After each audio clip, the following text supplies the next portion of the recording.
Hey there, all my Aries, Taurus, Cusp babies. We're going to be going over your page in the Secret Languages of Birthdays book, and I'll put the link below. And it's a little hot in here, you guys, so it might be a little pink. I did go ahead and frame the Taurus photo from the calendar. I'm going to be hanging these all in my entryway. I wasn't able to, I don't know where I put my mat. Like, I have really beautiful matte paper. You can see in the Aries photo, I picked like a beautiful red for the background because the pictures don't quite fill the frame, and so I wasn't able to find that paper right now. I don't know where I put it. I have a whole book of it, so I'm gonna still improve this, but I wanted to get it, get this video out to you while we're still on the cusp. So that's the Taurus one. These are just such beautiful illustrations. I love them. All right, so let's go ahead and get into your cusp. And again, it's called the power cusp. And I had mentioned in the April 19th video, I'm not quite sure. It starts on April 19th, by the way, and it goes through the 24th. And I'm not quite sure if it's the relation book that gives the cusp title names, because I'm not seeing it in here, or if it's because I ordered the paperback. So I'll get back to you on that. But the Aries-Taurus AT cusp is an overlapping and admixture of the first sign of the zodiac, Aries, and the second sign of the zodiac, Taurus. The AT cusp can be symbolically likened to the period around 7 years of age in the human life and literally falls at the beginning of mid-spring in the northern hemisphere. I'm going to refer to it as the power cusp instead of the AT cusp, so I'll just interject that as I'm reading. All right, the power cusp may be said to represent power. Well, there you have it. Again, I didn't read ahead on these. During this period of the year, the forces of nature are fully released with beautiful, sometimes terrifying intensity. It's earthquake season here in California. The onset of spring may be seen as heralding an idyllic pastoral season, but has also been the time of violent blood rituals, both in primitive cultures and in the Christian Easter or Jewish Passover celebrations. In spring, the melting snow of the mountains a little tongue-tied. In spring, the melting snow of the mountains discharges torrents of water. Rains come and colorful new life thrusts up through the earth seeking light and air.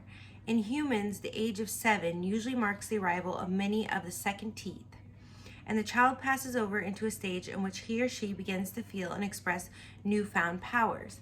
And I promised I wouldn't interject too much, so these won't be too long, but also psychologically, they say the age of 7 is when we're fully formed in our personalities. I don't know if it's identity, because there's some other theories about how we develop identity, but I know that like in our personalities, normally it's developed by the age of 7, so it's a very significant age for all of us. All right, okay, back to this. So, okay, I'll just kind of recap. The age of 7 usually marks the arrival of many of the second teeth, and the child passes over into a stage in which he or she begins to feel and express newfound powers. Ideally, identification with the parent of the same sex has occurred by now, and the child seeks to assert his or her growing independence and autonomy. Why can't I say this right now? Autonomous. Okay, guys. Moreover, the child can act as protector of even surrogate parent to younger siblings or other infants and toddlers. So many of you may be, the oldest child, or, kind of looked after the younger children. The days which compromise the power cusp reveal some of this manifestation of power, not only in the fiery forwardness and willfulness expected of Aries, but also in earthy Taurus traits of practicality, endurance, and nurturing. And I'm not sure if it's going to cover this, but I feel the impulse to say it. Since we just did the April 19th video, it did point out, that Venusian Taurus, Venus rules Taurus energy is coming in now, and in the cusp state, it's coupled with the ruler of Aries, which is Mars. And Mars and Venus are the most masculine, Mars and feminine, Venus signs in the zodiac, or planets in the zodiac. They're great to have in a conjunction in a romantic relationship or a trine. So you really got a nice feminine masculine duality within yourselves. And also, well, they say the moon and the sun as well are feminine and masculine, but Venus and Mars are just it's like you've got that, you know, physical. Aries rules the first house of the physical body, and then you've got Venus, which is like beauty and receptivity, and Mars is, you know, aggressiveness, and not always in a bad way, so, you know, kind of go-getter attitude. So to have those as a blend, this is probably why this is the power cusp. It gives you a lot of power, but a lot of just inherently being able to tap into your feminine and your masculine sides. So anyways, all right, the Aries Taurus personality. Those born on the Aries Taurus cusp are markedly dominant personalities, capable of impacting on their environment with great love and exerting control over those around them. Whether they choose to be leaders or not, they can achieve solid career results in a variety of ways, climbing the corporate ladder, establishing themselves as influential freelancers, setting up and running a family or home situation, or building a secure financial base. Aries Taurus people become very uncomfortable if they are forced to give up their autonomy or are compelled to submit to another's authority. On the other hand, they must avoid being victimized or overwhelmed by their own drive and ambition. Every cusp personality comprises conflicting elements, being influenced by two very different adjacent signs.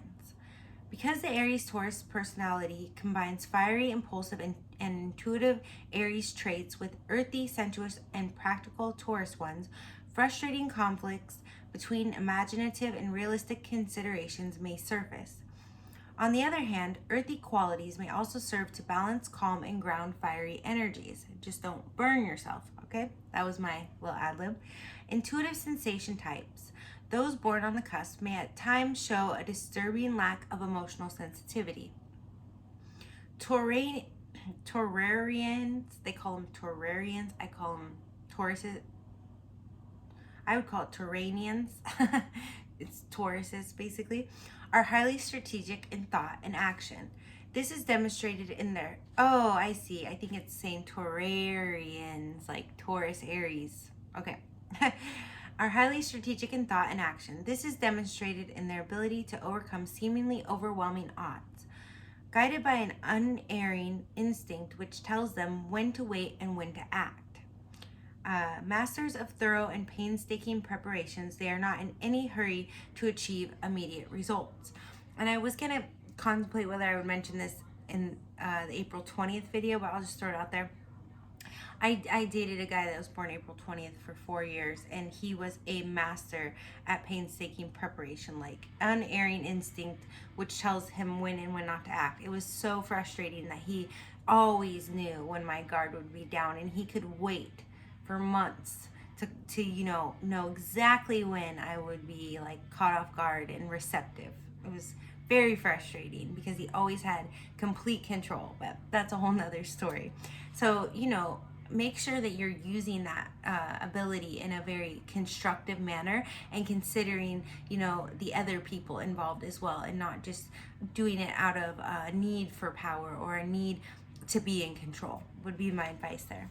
And the advice here in the book is try not to overpower others. Well, there you have it.